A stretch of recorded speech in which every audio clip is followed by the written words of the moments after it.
Hi everybody, and welcome to the first of the basic stroke videos for the Forehand Counterhit.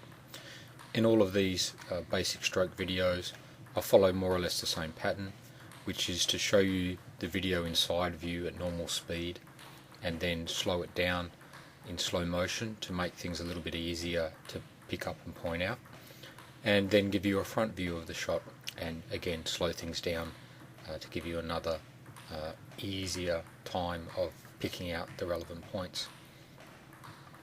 Just be aware with these videos is that one thing to be aware of is that you're watching the way that I play these particular strokes.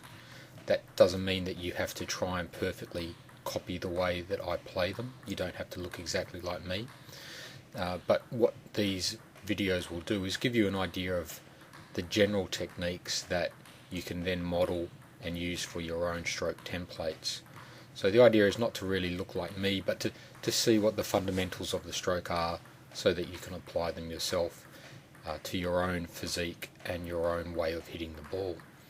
Because although we're all put together slightly differently, the basic underlying fundamentals are pretty much the same for all the strokes. Feel free to go back and watch these more than once, or to slow them down or pause the video yourselves, although I will be using some slow motion, and you'll find that that will help make things a little bit easier at times if you use your own pause or your own step-by-step advancing just to pick out some of the points. But that said, let's get into the actual videos themselves and start talking about the forehand counter hit. Okay, we're just seeing the basic forehand counter hit here. You can see that the bat is taken back really via the turning of the waist and the upper body, not really taken back via the upper arm around the shoulders. The swing itself is fairly compact. The bat's not getting really back past my leg, my back right leg, and the follow through stops when the bat's pointed forward. The swing itself from the side view, which you'll see when it slows down a little bit, is forwards and upwards, roughly in a straight line, until it gets to the point where it's naturally curving. So here's the slow-mo version of the shot.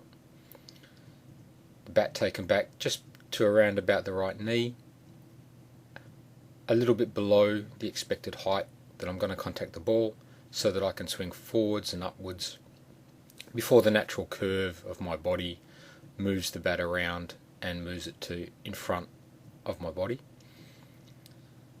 You can see that the right foot is pointed out about 45 degrees to the side, because I use a little bit of knee bend, but not excessive for this particular stroke. Contact with the ball is made around about the left knee or so, in front of the body, and you'll see when we go to a side view, you'll see that it's actually played out to the side of the body as well. If you watch just for a moment, watch the head of the player, or watch my head, you'll notice that I watch the ball virtually onto the bat before shifting my focus to where the opponent is, and we'll just move to a really very much step by step here. And things that are easy to pick up in this one, as you watch the ball coming through, you'll just see into my basic ready position, starting my back swing, shoulders and waist bringing the bat back, free arm going along for the ride. There's the swing forwards and upwards, and ball just clipping the net there. Back to a basic ready position and getting ready for the next one. Watch as I go back, you'll be able to see the bat angle where the bat's tilted forwards, but really as I go through the stroke, the bat remains at that tilt. So don't change the tilting of your bat. Some people try and get more topspin by actually tilting the bat and changing and sort of tilting over the ball. They think that gives them more topspin, but not really. You can see also from this side view, just the right view being placed further back from the left to give me a better chance to put weight onto the back foot. Okay, now we're just having a look at the front view.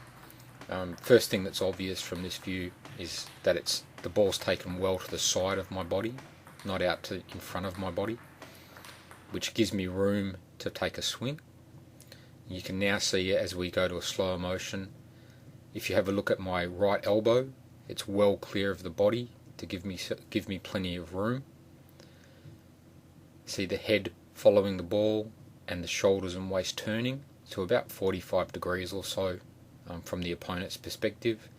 The free arm just really going along for the ride with the shoulders. And now we just go to a very slow motion version. See, the bat will be taken back so that it finishes more or less in line with the flight path of the ball, which gives me very little chance of missing the ball.